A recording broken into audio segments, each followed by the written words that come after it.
And they build so much confidence and trust that when you get to a show, if you treat them the right way and you train them the right way, they're going to behave better because, they kind of have that trust with you, that guidance from you. And that might sound a little silly, but it's crazy how true it is.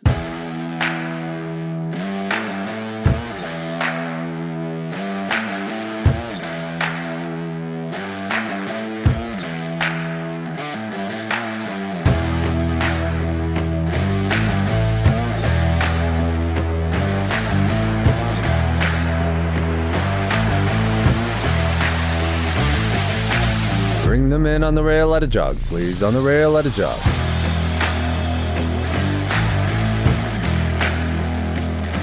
Welcome back to another episode of On the Rail podcast. We're super excited about this guest this week. He's very well known, especially with his yearlings and what he's capable of doing. So without further ado, I'll let Anthony introduce himself and you can go ahead and just kind of tell us what you do. Hi, guys. Like she said, my name's Anthony Leier. I reside here in Gordonville, Texas, just outside Pilot Point area. I've been training horses for about 12 years now. I am a college dropout, which, years ago, I never saw myself being where I am today and becoming a horse trainer, especially in the lunge line. There really wasn't a career path for that. Everyone, when you think becoming a horse trainer, thinks riding and all around events, but I found this niche that I kind of picked up from my mom as a kid. And she always loved the lunge line. And my competitive side from playing sports kind of came out into it, and putting two and two together just became a career for me. And like I said, here I am 12 years later, and I have a great business doing it, and I love it. And I feel like I don't work a day in my life, though my body says differently. That's totally fair. How did you originally get your start in horses? Like, did you grow up with them, or where did you start with them? Well, I always grew up around horses, but didn't really start showing until high school. My mom had a few Appaloosas in training, a couple hunt seaters, and a few lunge liners with Jet Thompson out in California. And eventually I started tagging along to these shows with her, and I was very intrigued, like I said, by my competitive side. And so my love for the horses didn't really start until my sophomore year. My mom had given me this yearling that wasn't going to make the cut that year. And so I'd come home every day from high school, and I'd kind of try to teach myself and this yearling what to do and try to become a lunge liner. And at the end of the year, my mom's like, well, she's looking really good. So we ended up taking her to the Appaloosa World Show. And that's when Jet Thompson called Bruce Wellcrest, and he came in and catch led her. And I think she was sixth in the open lunge line, which was really, really neat for me. But that's like when the whole love for horses started, and it hasn't stopped since. So it's interesting that you almost originally started in lunge line. And I don't feel like very many people could probably say that. No, yeah, you're right. Growing up, mom only had hunt seaters. And so it wasn't really, my passion to go and ride a hunt seat horse, or really even to ride. I just loved the whole baby process. And at home, all we had was the yearlings. The riders were always in training out in California. So to me, I've never had that strong passion for riding horses. And I've done it. I've led a few, trained a few, and shown the hunt seat, but it's just never been a huge passion of mine like it is with the babies. Babies are so much work. It's fascinating that like speaks to you, which we're all individuals. I get that. And it takes all kinds to make the world go around. But I know we're curious on how you initially decided you wanted to start a training business in lunge line. So I guess we'll go there before I ask any other. Well, when I dropped out of school, my freshman year of college, I went to work for a lady named Nancy Magnuson down in College Station, Texas. And she didn't have a riding program. She had a stallion named All Hands on Zip. It was an Appaloosa hunt seat stud that Nancy Sue Ryan had won on back in the day. And mom and we had bought babies from her in the past. And so that's kind of how I knew her. I showed a yearling the year I moved there. I had bought one and just kind of showed it myself, and I won with it. And from that year on, I had always had more and more people would say, hey, can you show my yearling, or can you train my yearling to do the lunge line?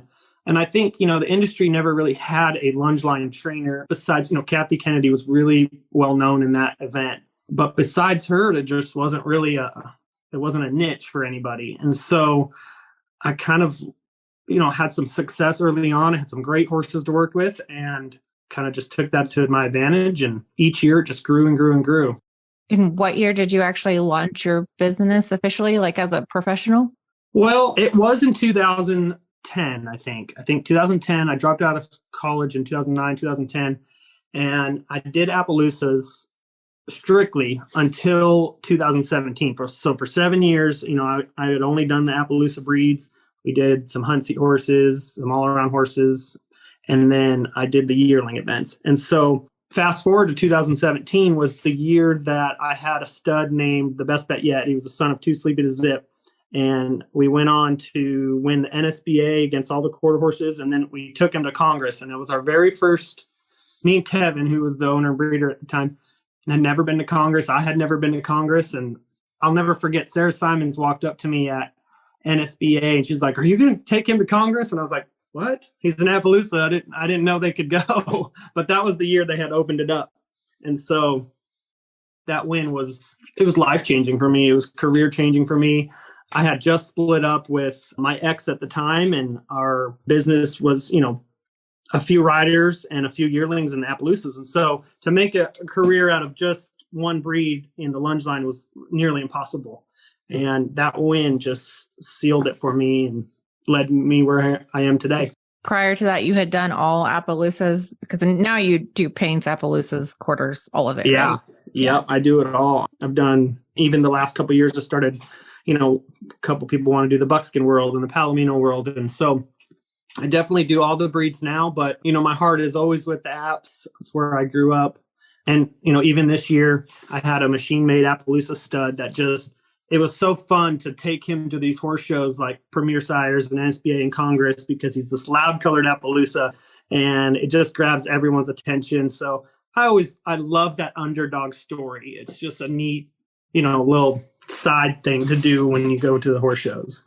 Can you take us a little bit, give us some insight into your training program and how you're currently running it, and maybe what's your day look like, and how many horses do you usually typically try to keep in training with you? My whole purpose when I started training yearlings specifically was to create a program that customers could have some success winning trophies, ribbons, money, without overtraining or burning them out from the lunge line. Lunge line had a reputation for burning out lunge liners, or they don't make riders. So, from the get-go, it was always my mindset to start a lunge liner and send it off to their 2 or 3-year-old trainer with a fresh mind, a good foundation, so that they can move seamlessly into the undersaddle career. As far as, what I keep in training, every year it's just grown and grown and grown. It's almost too big, actually. So, this year was my first year, and I hate to do it because I love to take on new customers and meet new people, but I had to start selecting yearlings to take in because you get just too many of them in. And so I kind of started requiring videos beforehand and, weeding them out before they send them across country to me. So usually I start in January, but last year and this year we've started a couple in December just to spread it throughout the next 4 to 5 months. Just babies take so much patience. And so, if I go to start 40 in 1 month, I wouldn't make it. I would not make it. So, this month I started 18, and then by January 1st, we'll have the barn full of all 35 stalls full of yearlings. And so, yeah, I try to keep, that or less in at a time. And we'll go through them 30, 60 days and see where they're going to fit in, if they're going to make a lunge liner, an in-hand trail horse, or maybe just a sale horse. And then a lot of my customers, if they send them down here and they don't make yearlings, they're okay with me just putting them out on pasture until they're ready to ride as 2-year-olds. So a lot of options for them. Do you have conversations with customers in the beginning about what shows they're kind of gearing for? Because I think we kind of all understand that babies only have so many circles in them. And so you can't maybe start everything in January and plan on them showing in October all the way through all the time. So absolutely. That's 100%. And so what I do tell, like you said, you can't go all year. But the thing about, and I try to stress this to all my customers and even to just other trainers about my program, is these babies, they get turned out every day. So they get to still be a horse. They get to keep their mind fresh. And then when it comes to working them, I go so slow. I do 10-minute lessons, 3, maybe 4 days a week, actual lunge line work or ponying. Okay. And so your other training time is teaching them to, first of all, lead and tie, clip, bathe, patience on the tire. There's just a lot of different steps you got to take with these babies before, you just go to lunging them every day. So like I said, I don't want to lunge them all year long, but I think the most a horse has ever gone is maybe to 4 or 5 shows. And it happens to be the color horses just because there's more opportunity for them to show. So like the machine made Appaloosa last year, he was so strong and mature and ready to show in June for the Premier Sires. And then he had the Appaloosa Nationals in July. He had the NSBA, and then he was good enough to go to Congress and Appaloosa World. So every time we would get home from a horse show, he'd have almost the whole month off, because when I keep a lunge liner in training, it's because it made the cut because it's great minded and it doesn't want to run. It doesn't need to be tied up, but it doesn't need to, get worn down every day before you work it. So those horses that do go all year, which are very few and far between, they're just mentally able to handle it because they don't make it hard for themselves. That makes sense. Do you personally own any of the yearlings that you show, or are they all customers? They are probably 99% all customer owned.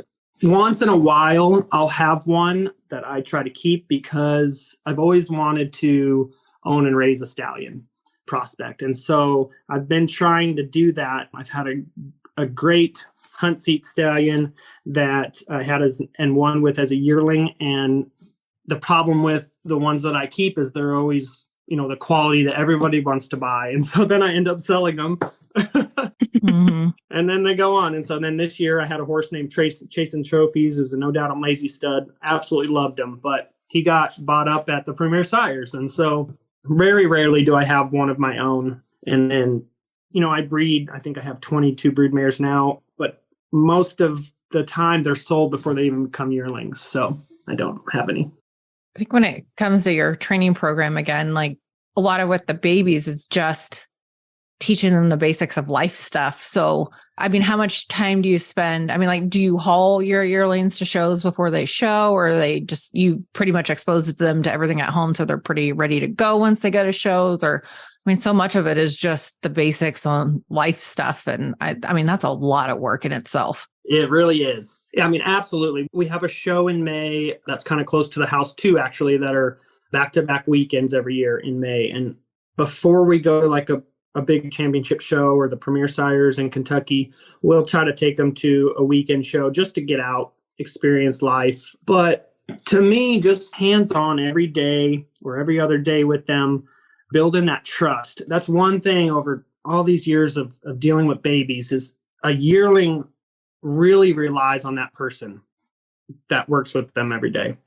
And they build so much confidence and trust that when you get to a show, if you treat them the right way and you train them the right way, they're going to behave better because, they kind of have that trust with you, that guidance from you. And that might sound a little silly, but it's crazy how true it is. And I have some great help at home that every day, we have one person that's going through the barn, ties them up in the stall, brushes, touches their legs, teaches them to vacuum. And then we have another person that will come on and do hands-on with the vacuum and maybe clipping, and same with lunging. And so we have a really good routine every day with them, but patience is everything. There's going to be days where you go out and you feel like you got nothing accomplished. And after a week of good lessons, you get out there and it barely leads to the round pen and you're like, oh my goodness. But patience is key with babies, and persistence, and just being so calm. You just need to stay calm around them and just repetitively teach them until they kind of mature. That's the other thing. It's not like you're taking a 3-year-old that already has kind of a more mature mind. You're taking this baby that's like a squirrel, and they, they're so OCD or ADD. There you go, ADD. And so it just takes patience. You're almost like the kindergarten teachers, it's like it takes a special person to like be able to teach kindergarten or first That's grade. literally what I was just thinking. Yes, and God bless those people. But to have like your entire barn full of them it has to take a personality trait that most of us don't have. We do have this running joke in the barn is, the start of December and January, it's just screaming nonstop, right? Banging on the doors, screaming yearlings and weanlings. And you finally get to about April and they've gotten into this routine and they've kind of understood their roles and they get comfortable in their stalls. And then it's peaceful for about a month. And then fan season comes and then the fans are going. And then it's like, it's so loud here in Texas because these fans, it gets so hot. So yeah, we have a running joke that it's definitely a kindergarten school in the barn. That's hilarious. It really is. So when we're talking about all these yearlings and for a customer of yours, what would you ideally be looking for in a prospect for them? Like what key things would somebody need to look for in a lunge line prospect? Well, what I love to see in a horse is one that like naturally can sit back on their hock, hold the ground, and it lopes across that pasture with ease. So if you can look at a pasture full of yearlings and you see that baby loping in the back of the pack, those are the ones that that probably aren't going to have a lot of energy, or they'll eventually want to be just lazy, laid back type. And then the other thing is I like to see a lot of maturity in their body, strong across their top line. That way you're not already starting from behind when it comes to, these early events.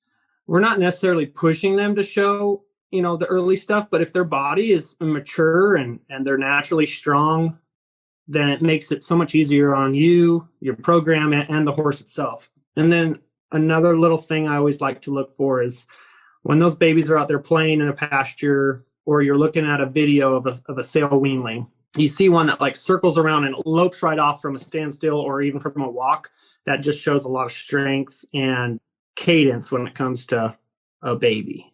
Is there a difference in identifying prospects between like pleasure horse prospects versus hunt seater bred ones? Because we all know the hunt seaters can be so gangly and giraffe-like as babies. So those are harder to pick out from depending on where they're at, like in their growth cycle. Oh, 100%. The hunt seaters are so gangly half the time. So, I try to give the hunt seaters a little more leeway with their front end. I've seen so many babies with long gangly legs.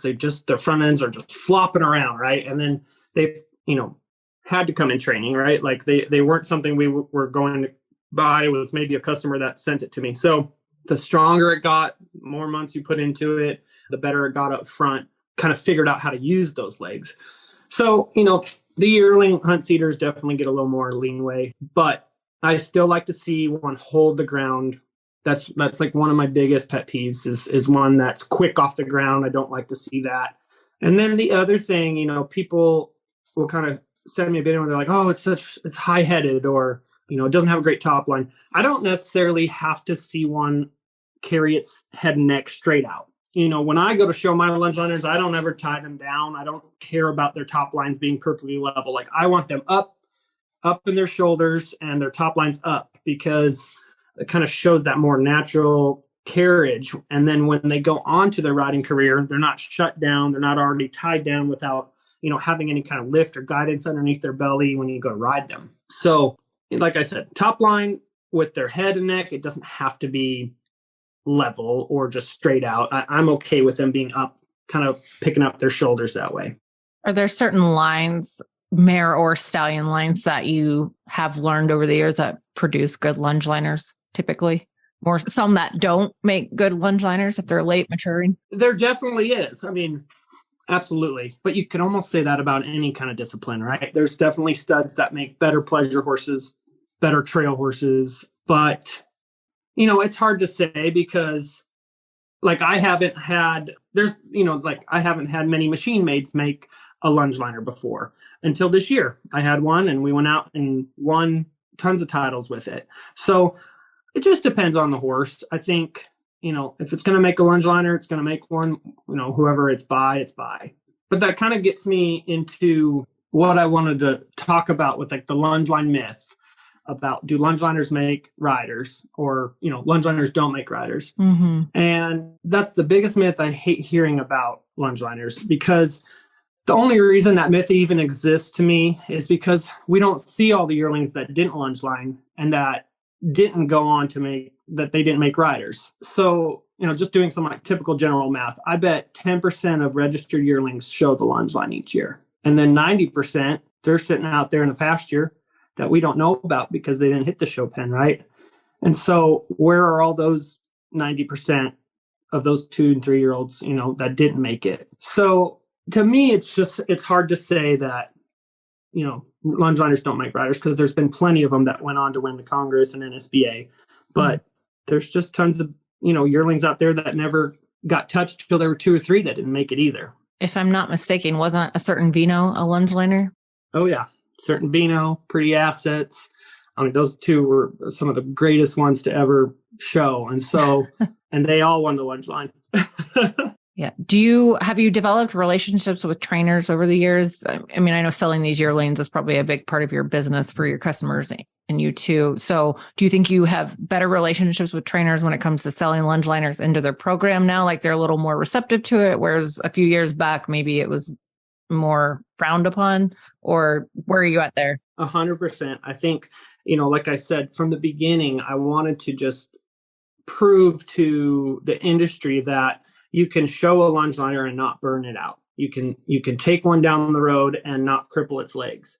So, here in Texas, I've become really close with Sarah Simons and Aaron Moses, and, they've come to my place and seen my program year after year, and they've gotten lunge liners from me that not a single one was burnt out or overdone. And I think that helped, change their mind about lunge liners. It just depends on what program it comes from. But in general, that's any kind of division or. What are signs of a yearling getting burnt out? Penny ears is number one. It is 100%.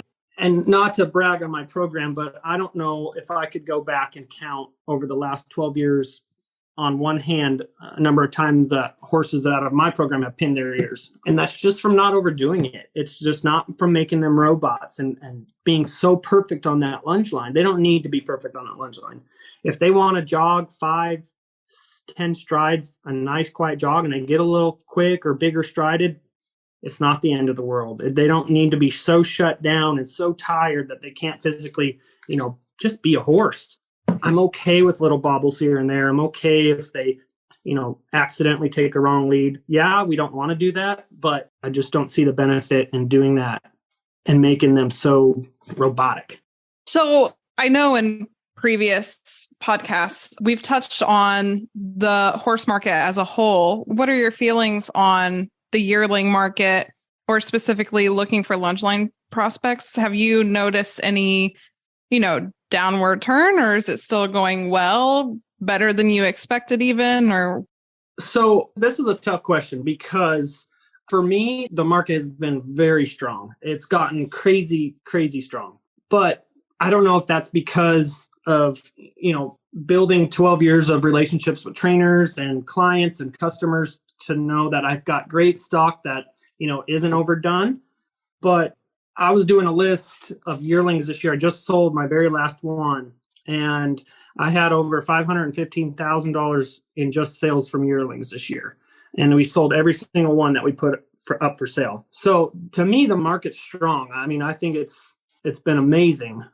Do you do much sale prep just for the sale, like the NSBA sale, but not necessarily lunge lining? Yeah. So no, I don't do a whole lot of sale prep for like the NSBA sale or the Congress. I think I had just one in the Congress, or I had 2 in the Congress sale this year.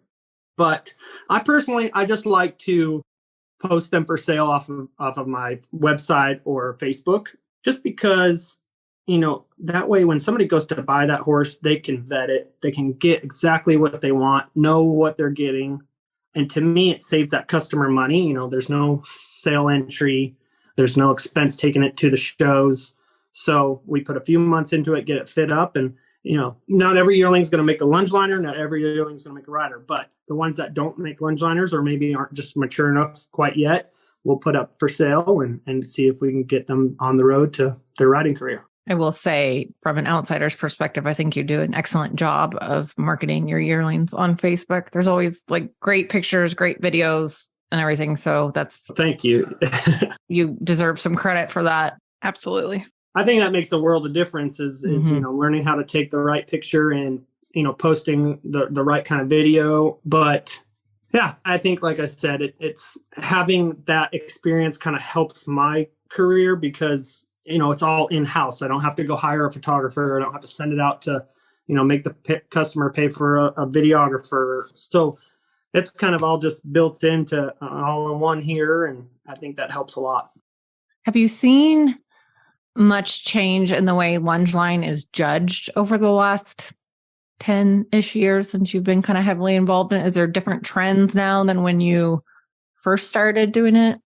That's a tough question, but I don't think I've seen a whole lot of change. The biggest thing I have seen is maybe some wrong leads. So we've been able to, take a wrong lead and then correct it and show that correct lead and still maybe win a championship. So I like that. I like that they're going to not so perfect because at the end of the day, they're prospects, right? They're not finished show horses. So let them be babies, let them make a mistake, let them jog a little quicker. Or, there's things that you do need to do, right? You need to have, good manners. You can't be pinning your ears.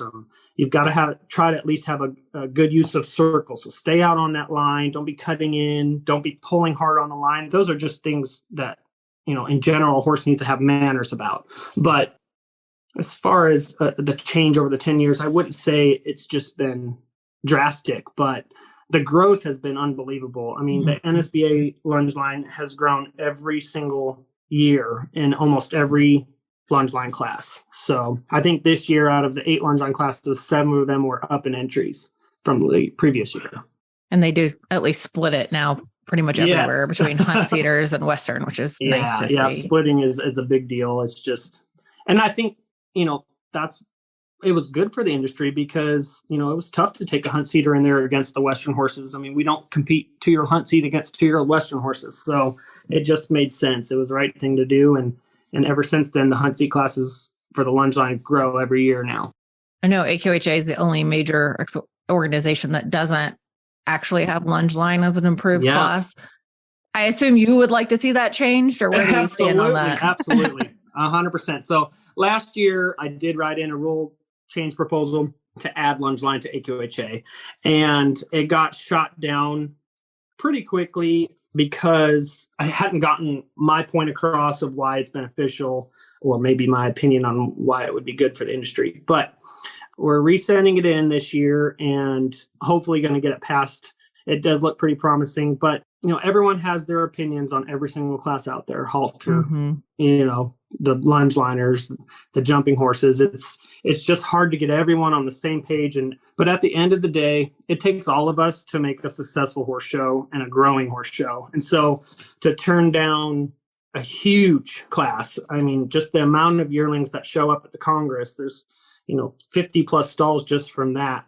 Over 100 entries in between the hunt seat and Western lunge lines. So to me, it just seems silly to turn that down just because, 1 or 2 opinions on maybe starting them too early or this or that. But I could say the same thing about weanling halter or, any event. Everyone's going to have their opinions. So like I said, it takes all of us to run a horse show. And I think we should all kind of support each other. And if you want to show a 2-year-old pleasure horse, go show a 2-year-old. If you want to show, Western riding, go show Western riding. So I'm all in for everyone.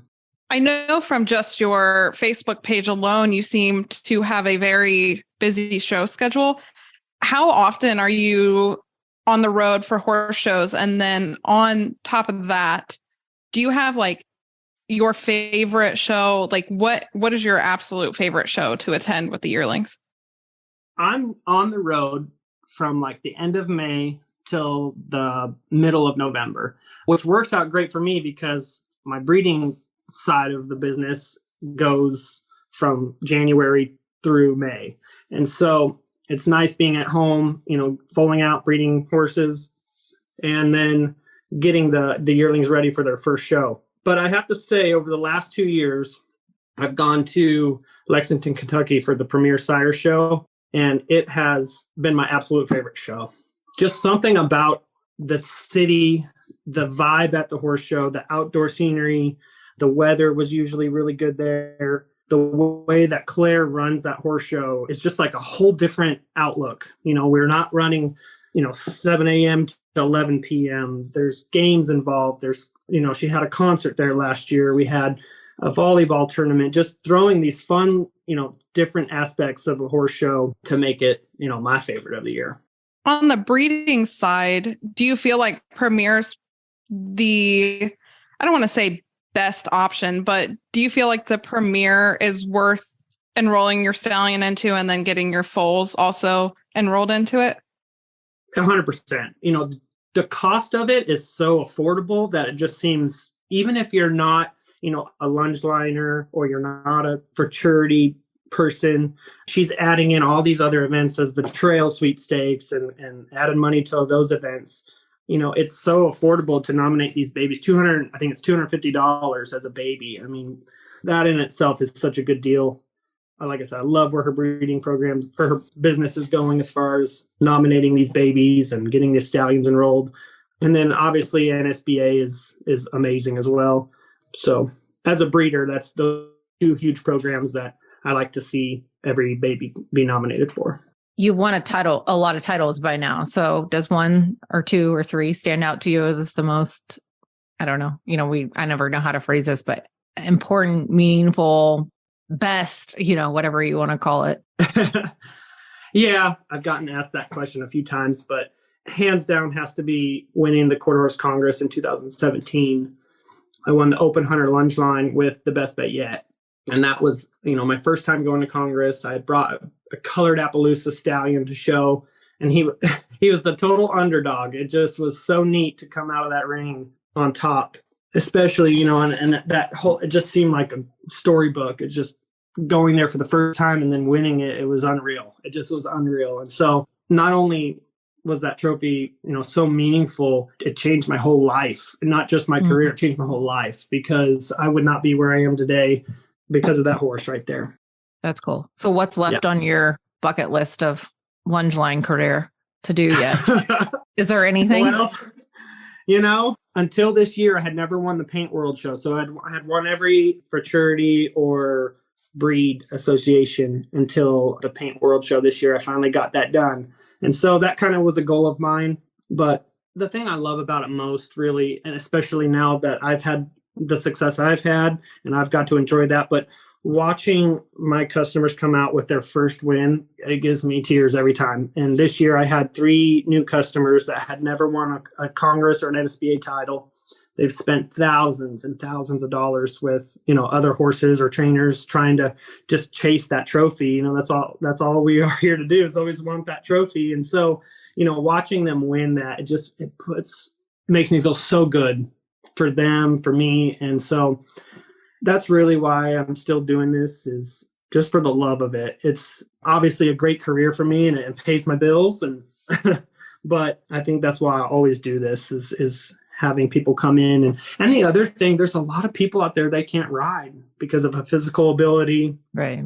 Or, maybe they're too old now. And so it gives them that opportunity to still get in the show pen and get in there and try to win a trophy and feel part of this whole horse industry. That's really cool. So I know we're going to probably be wrapping it up, but because I'm very intrigued and I've loved the stallion since the day I've seen him, I see that you now have Checkmate. Is that news that we can talk about at all? Yeah, it is. Yep. And so like we talked about before, I've always had that drive to own a stallion. So I have the breeding part of it for the mares and foals. I have the babies, the yearlings. I felt like the next kind of step in my career was maybe owning a stallion and standing it. So currently, I actually have a contractor working on building an 8-stall stallion barn. So I think that's what we're going to kind of add to my place out here in Gordonville, is a stallion station.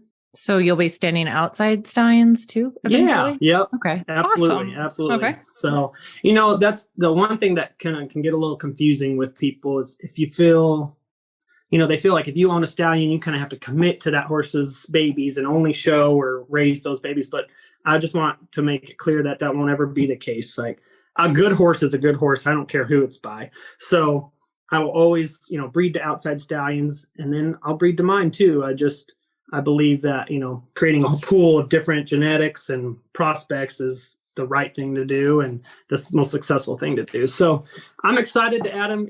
I talked to Carolyn about purchasing him, and we decided to, she loves that horse to death. And so we're going to actually partner on him, and he's getting dropped off here in Texas in, I think, 3 weeks. And we're going to stand him to the public for the first time and see how it goes. Very exciting. He's probably one of my favorite studs right now. He's just gorgeous. I've always enjoyed him. Definitely conformationally movement, and he's so dang pretty. He has that hair of a lion, so that always makes it more attractive for sure. But I love the way he stamps his babies, and being a double is always exciting. It kind of adds that opportunity for paint people to get in there as well. And yeah, he'll be a fun new prospect for me, and we'll see where it takes us. So it sounds like in the future, you're really going to get into the stallion management side of things. Yeah, I do. Yeah. That's the thing about training yearlings is, you may not be riding and bouncing around all day long, but you're getting pulled on. I can't tell you how sore my shoulders are at the end of every week. I'm like, so I don't want to be getting pulled around by yearlings and babies when I'm 60 and 70 years old. And, as horse trainers, we don't have 401ks, right? So you got to think, kind of long term. And I thought, well, I can still have a stallion station. I can still breed mares and full out babies when I'm older. I might not be able to pull on yearlings and start them when I'm 60, 70 years old. But if I can build up a career or a business that's known for its breeding program, I think I'd love to do that. I really, honestly, your whole training program, or not even your training program, but the way you run your business is very, I think, refreshing to talk about and hear about. I know a lot of people get scared of change, but it seems like you embrace it just because you are thinking long term. And I'm not sure a lot of horse trainers, how do I word this, like grasp that concept of, I'm not going to bounce when I hit the dirt when I get to a certain age. I do feel like a lot of trainers maybe don't know what direction to go in after, they hit that age of like, well, if I actually do get injured, like, what do I do after? Right. You know what I mean? So 100%. I just think your whole philosophy is very refreshing on that. Well, I thank you, because it's, when I dropped out of school, it wasn't because I wanted to become a horse trainer. It was because I was not book smart. So, I'd like to think I have a lot of common sense. And so that has taken me a long way. And, I've still got a lot to learn on the accounting side of things and, taxes and all that stuff. But I've always been the type to think outside the box. What can I do next? Or what can I make successful? And that kind of all strives from being in sports as a kid. I was so competitive, like it just from the, beginning of being a little kid, I was always so competitive. And so, yeah, I see a lot of trainers that maybe are still in their 40s, 50s, and they're still leasing barns and they don't have, property to retire off of, or, a business. And I hate to say this, but the older you get, you have younger people come in and they start taking business, and, maybe yours starts fading. And I've seen that happen. And it kind of, made me think outside, like I need to plan ahead now and not 5 years from when I'm getting to be 60. Yep. All the stuff that we should have learned in school, accounting and taxes and all of that is what we struggle with as an adult. So yeah, it's relatable, I think. Yeah, they don't really teach you that well in school. Yeah. No, but it is my goal. I will say this. It's because of where I'm at now financially, I have to learn something about accounting and taxes. So I will commit myself to maybe a class somewhere or something, because it's definitely needed. Yeah. I think we all feel that way. I mean, you can never stop learning. Learning the adult side of things in life is always a work in progress, because you're always. It makes me laugh, because when you're a kid, you're just like, oh, I can't wait to grow up and move out and be an adult. And then you learn that you just live to pay bills. Yeah. Adulting is complex. It's very complex. Complex. We talk about that all the time. Like, who why in our right mind did we ever want to grow up? It's, right? it's not, Especially with horses. not worth it. It's way better when Yeah. you're a kid. Right. Has there been anything that has surprised you in your career now as a professional horse trainer or whatever? Is there anything that has that you could say surprised you about a training business, or maybe working with yearlings, or something that's changed over the years that you wouldn't have expected? I definitely didn't see myself doing this as a career, but I don't know if I would say anything's been surprising. Just hard work, dedication can make any business thrive. And I can't count the countless hours I've worked and put into this, but they say when you love what you do, you don't work a day in your life. And that's kind of, my outlook on it right now. That's commendable when you work with babies every day for months. Right? I mean, it's one thing when they get like halter broke and like lead and tie and lunge, and you can kind of brush them and, reprimand them on their small things. But when you're doing it from the ground up, that's a project. I won't lie. I mean, there's days where curse words fly out of my mouth, but I bet.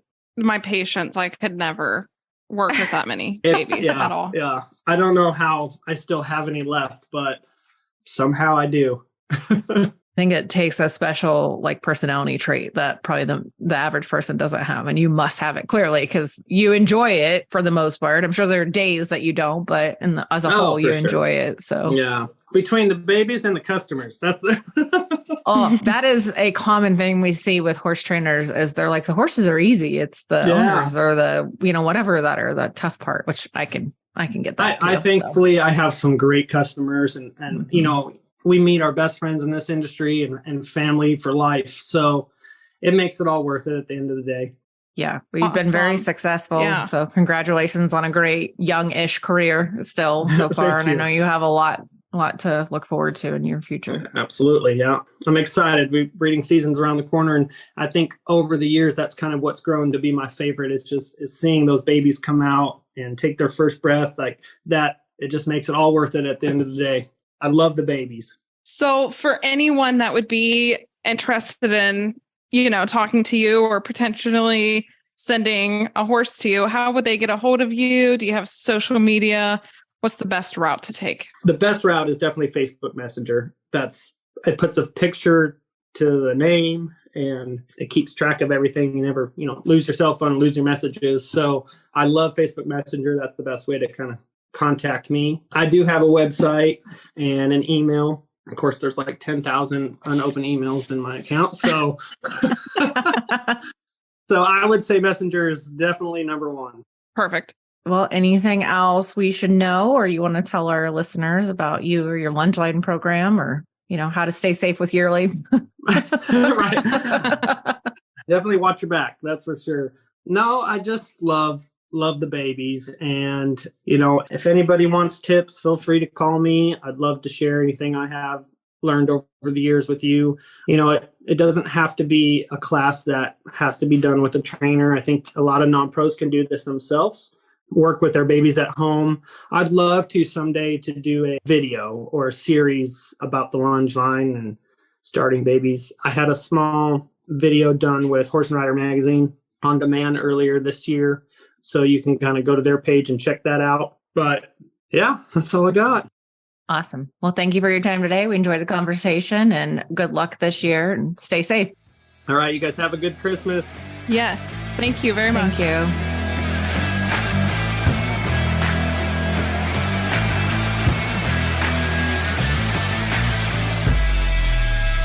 All right, that'll be your class. Bring them in and line them up.